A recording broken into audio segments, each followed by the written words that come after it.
Dua kerajaan terbesar di Afrika Barat, Mali dan Songhai, pernah hidup berdampingan. Tapi apa jadinya jika sang murid menantang gurunya? Perang besar pun pecah. Bukan sekadar konflik wilayah, tapi perebutan takhta peradaban. Pertanyaannya, siapa yang keluar sebagai penguasa sesungguhnya di jantung Afrika? Ketika mendengar tentang sejarah Afrika, banyak orang langsung berpikir tentang kolonialisme. Tapi jauh sebelum bangsa Eropa datang, benua ini telah memiliki kerajaan-kerajaan besar dengan kekayaan dan kekuatan luar biasa. Di Afrika Barat, dua raksasa sejarah saling berhadapan dalam perang panjang. Kekaisaran Mali dan Kekaisaran Songhai. Mali yang dahulu begitu perkasa di bawah Mansa Musa, mulai melemah setelah wafatnya sang raja.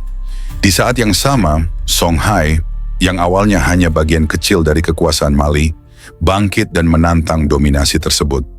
Dalam waktu lebih dari 1 abad, dua kekaisaran ini terlibat dalam konflik demi kekuasaan, perdagangan, dan kejayaan. Inilah kisah tentang bagaimana satu kekaisaran runtuh dan yang lain bangkit. Perang yang melibatkan strategi, pengkhianatan, dan kehancuran.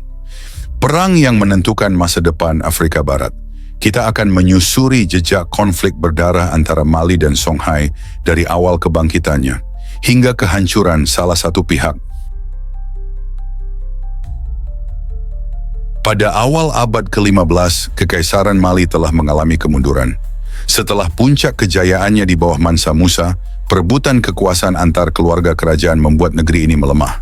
Para pemimpin yang lemah dan konflik internal menjadikan wilayah-wilayah perbatasan lepas satu persatu. Salah satu wilayah itu adalah Gao, ibu kota awal Songhai, yang dulunya berada di bawah kendali Mali. Namun pada 1430, Songhai di bawah kepemimpinan Sunni Ali Kolon mulai memberontak dan memerdekakan diri. Mereka membangun kekuatan militer yang terorganisir dan menguasai jalur perdagangan Sungai Niger. Mali mencoba mempertahankan wilayah-wilayahnya, tapi gagal menyaingi kekuatan baru yang tengah bangkit. Songhai bukan hanya memberontak, tapi juga mulai menaklukkan kota-kota penting yang dulu berada di bawah Mali, seperti Timbuktu dan Djenné. Sementara itu, rakyat dan para pedagang mulai beralih ke Songhai, yang menawarkan stabilitas dan keamanan di tengah kekacauan Mali. Kekuasaan Songhai pun terus tumbuh, menjadikannya sebagai penerus dominasi di Afrika Barat. Konflik pun tak terhindarkan. Apa yang awalnya merupakan pembangkangan berubah menjadi perang terbuka antara dua kekaisaran.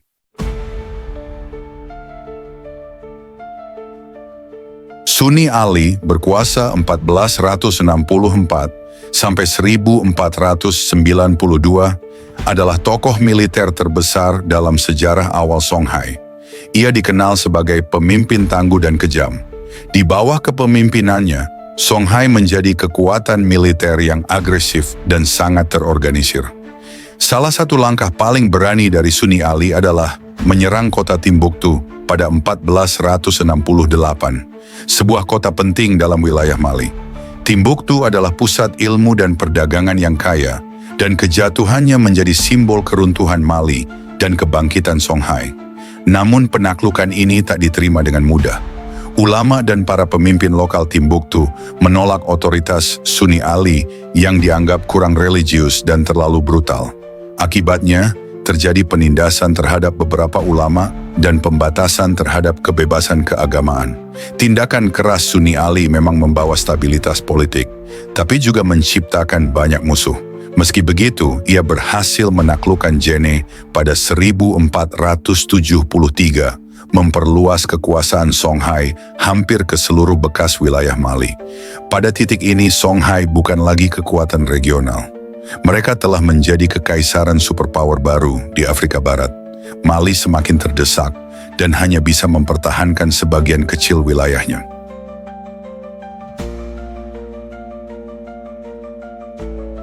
Setelah kematian Sunni Ali, kekuasaan berpindah ke tangan Askia Muhammad. Berkuasa 1493 sampai 1528, seorang pemimpin yang membawa Songhai ke puncak kejayaan, baik dari segi administrasi maupun keagamaan. Tidak seperti Sunni Ali, Askia Muhammad dikenal sebagai pemimpin Muslim yang taat.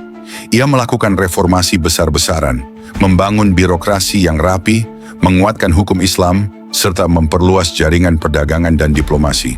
Ia juga melakukan haji ke Mekah seperti Mansa Musa dahulu, yang memperkuat citra Songhai sebagai kekaisaran Islam yang berpengaruh. Sepulangnya, ia membawa ulama, ilmu pengetahuan, dan jaringan internasional ke dalam negerinya. Songhai menjadi pusat peradaban Islam, ilmu pengetahuan, dan perdagangan.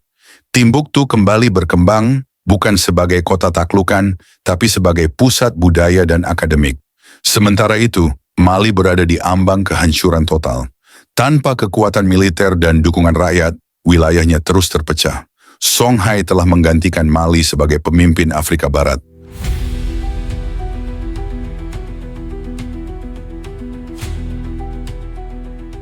Perang antara Mali dan Songhai bukan hanya soal militer. Kedua kerajaan menggunakan strategi diplomatik, spionase, dan politik internal untuk saling menjatuhkan. Songhai merekrut pasukan dari berbagai etnis dan membentuk armada sungai yang kuat di sepanjang Niger. Ini membuat mereka dapat bergerak cepat dan menyerang jalur perdagangan vital Mali dengan mudah. Mali yang semakin melemah mencoba membentuk aliansi dengan kerajaan-kerajaan kecil dan mengandalkan jalur darat yang sulit dikontrol. Tapi ini tidak cukup untuk membendung kekuatan Songhai yang terus berkembang. Di dalam tubuh Songhai sendiri, muncul ketegangan antara kalangan militer dan ulama. Meski Askia Muhammad membawa reformasi besar, konflik internal mulai tumbuh di bawah permukaannya. Dan inilah yang menjadi titik lemah. Ketika musuh eksternal tak bisa mengalahkanmu, justru perpecahan internal yang bisa menghancurkan segalanya.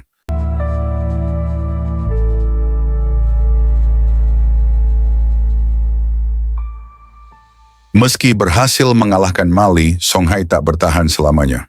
Pada 1591, pasukan Maroko yang dipersenjatai dengan senapan api modern menyerang Songhai dalam Perang Tondibi. Songhai dengan senjata tradisional kalah telak. Kekalahan ini bukan hanya mengakhiri kekuasaan Songhai, tetapi juga menutup era kejayaan kekaisaran-kekaisaran besar di Afrika Barat. Baik Mali maupun Songhai tinggal sejarah, namun warisan mereka tetap hidup. Arsitektur, manuskrip kuno, sistem pemerintahan, dan tradisi intelektual tetap meninggalkan jejak yang dalam di Afrika hingga hari ini. Dari perang ini, kita belajar bahwa tidak ada kekuasaan yang abadi. Bahkan kekaisaran terbesar pun bisa runtuh jika kehilangan arah dan stabilitas. Dan akhirnya, pertempuran Mali dan Songhai menjadi simbol konflik klasik antara pendahulu yang terpuruk dan penerus yang terlalu percaya diri.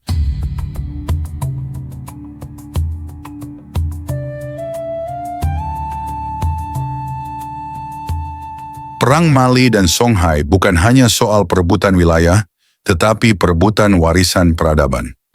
Dalam kurun waktu lebih dari 1 abad, dua kerajaan besar ini saling mengguncang fondasi Afrika Barat. Mali, sang pelopor kejayaan, akhirnya tersingkir oleh kekuatan baru yang lebih agresif. Tapi Songhai, yang menguasai semuanya, juga tak bisa bertahan menghadapi tantangan zaman modern. Dari konflik ini, kita melihat bahwa kejayaan membutuhkan lebih dari sekadar kekuatan militer. Ia butuh stabilitas, kepemimpinan visioner, dan solidaritas internal. Menurut kamu, siapa yang sebenarnya lebih berjaya, Mali atau Songhai? Dan apakah konflik ini bisa dihindari? Tulis pendapatmu di komentar, dan jangan lupa like, share, dan subscribe agar kamu tidak ketinggalan konten investigasi sejarah lainnya.